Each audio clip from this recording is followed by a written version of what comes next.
નમસ્કાર મિત્રો, દેશ અને દુનિયાના તાજા અને મહત્વના સમાચારો ઉપર નજર નાખીએ એ પહેલા મહત્વની હેડલાઇન્સ ઉપર એક નજર।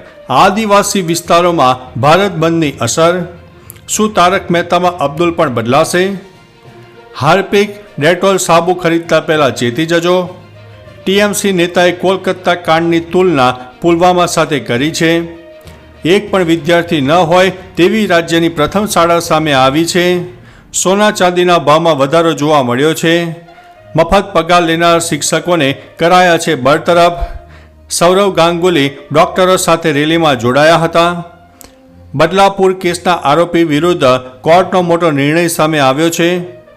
સતત છઠ્ઠા દિવસે સંદીપ ઘોષની પૂછપરછ કરવામાં આવી છે।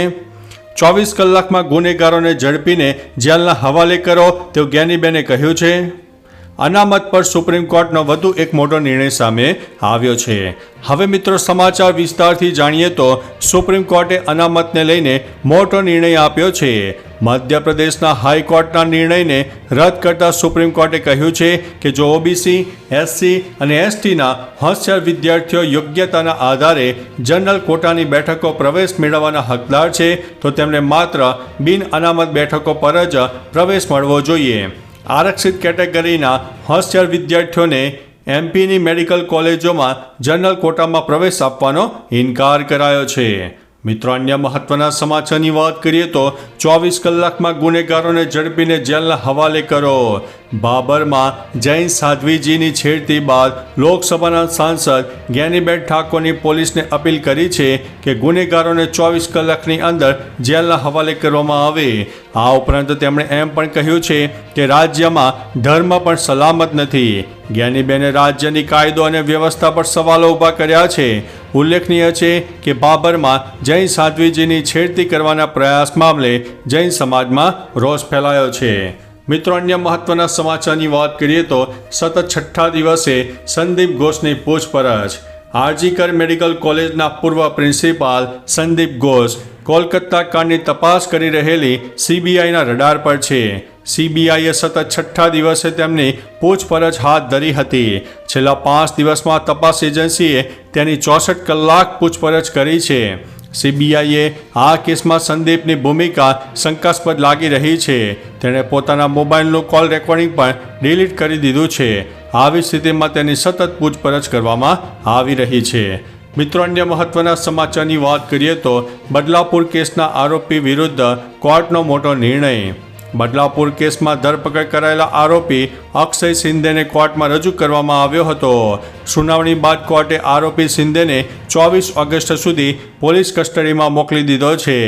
આરોપીની કસ્ટડી પૂરી થતાં જ તેને કોર્ટમાં રજૂ કરવામાં આવ્યો હતો।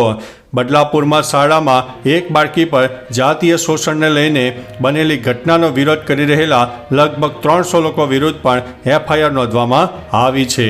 મિત્રો, અન્ય મહત્વના સમાચારની વાત કરીએ તો ગઈકાલે સૌરવ ગાંગુલી ડોક્ટરો સાથે રેલીમાં જોડાયા હતા। કોલકાતાની આરજીકર મેડિકલ કોલેજમાં એક ટ્રેની મહિલાના ડોક્ટરના રેપ અને હત્યા બાદ સમગ્ર દેશમાં ગુસ્સાનું વાતાવરણ છે। ઠેર ઠેર વિરોધ પ્રદર્શન થઈ રહ્યા છે। ત્યારે ગઈકાલે ભારતીય ક્રિકેટ ટીમના પૂર્વ ખેલાડી સૌરવ ગાંગુલી અને તેમની પત્ની કોલકાતામાં ડોક્ટરો સાથે વિરોધ પ્રદર્શનમાં સામેલ થયા હતા।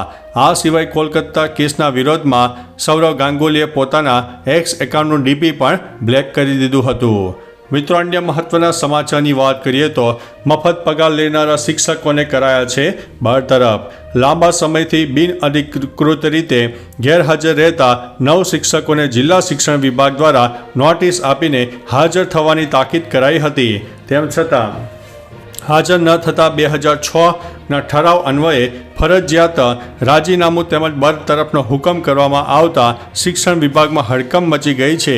અગાઉ 34 જેટલા શિક્ષકોને બરતરફ કરાયા હોવાના અહેવાલો સામે આવ્યા છે। મિત્રો, અન્ય મહત્વના સમાચારની વાત કરીએ તો સોના ચાંદીના ભાવમાં વધારો। મંગળવારે 20 ઓગસ્ટ સોના અને ચાંદીના ભાવમાં વધારો જોવા મળ્યો છે। India Boolean and jewellers association અનુસાર 24 કેરેટ સોનાના 10 ગ્રામની કિંમત 261 રૂપિયાથી વધીને 71,369 રૂપિયા થઈ ગઈ છે। સોમવારે તે 71,108 રૂપિયા પ્રતિ 10 ગ્રામ હતી, જ્યારે ચાંદી 1,003 રૂપિયા વધીને 84,294 રૂપિયા પ્રતિ કિલોગ્રામે પહોંચી ગઈ છે. મિત્રો, અન્ય મહત્વના સમાચારની વાત કરીએ તો એક પણ વિદ્યાર્થી ન હોય તેવી રાજ્યની પ્રથમ શાળા. આણંદમાં આવેલ ખંભાત તાલુકામાં એક શાળામાં શિક્ષકો છે પણ અભ્યાસ કરવા માટે બાળકો નથી. મેદાન છે પણ રમત ગમતના સાધનો નથી. અહીં પગાર સહિત મહિને 3 લાખ રૂપિયાનો ખર્ચો થાય છે.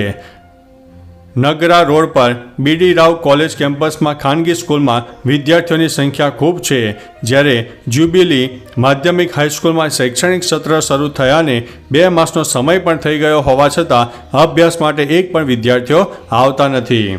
મિત્રો, અન્ય મહત્વના સમાચારની વાત કરીએ તો ટીએમસી નેતાએ કોલકાતા કાંડની તુલના પુલવામા સાથે કરી છે. તૃણમૂલ કોંગ્રેસ એટલે કે ટીએમસીના નેતા કૃણાલ ઘોષે સોશિયલ મીડિયા પર પોસ્ટ કરીને લખ્યું છે કે પુલવામામાં કેસમાં પણ ન્યાય નથી મળ્યો. કૃણાલ ઘોષે લખ્યું છે કે વિરોધ કરી રહેલા ડૉક્ટરોને વિનંતી છે કે તે તેઓની હડતાલ પાછી લે. પુલવામા કેસમાં પણ ન્યાય નથી મળ્યો. જરા વિચારો કે સરહદ પર તૈનાત સૈનિકો અમને ન્યાય જોઈએ છે કહીને હડતાલ પર ઉતરે તો કેવું લાગશે.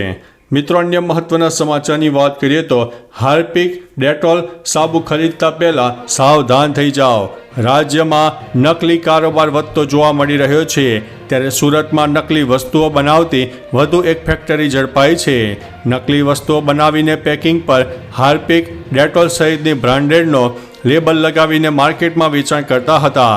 ઓરિજિનલ કંપનીના અધિકારીઓને શંકા જતાં પોલીસમાં જાણ કરી હતી. પોલીસે ફેક્ટરીમાં ઓચિંતી રેડ પાડીને બોગસ વસ્તુઓ બનાવવા માટે વપરાતા રો મટીરિયલ્સનો મોટો જથ્થો પણ પકડી પાડ્યો છે.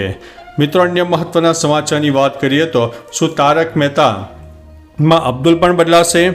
હાલ લોકોનું સૌથી લોકપ્રિય શો તારક મહેતામાં દયાભાભી ગયા બાદ ઘણા કલાકારો બદલાયા છે, જે ફેન્સ માટે ઘણા નિરાશાજનક છે.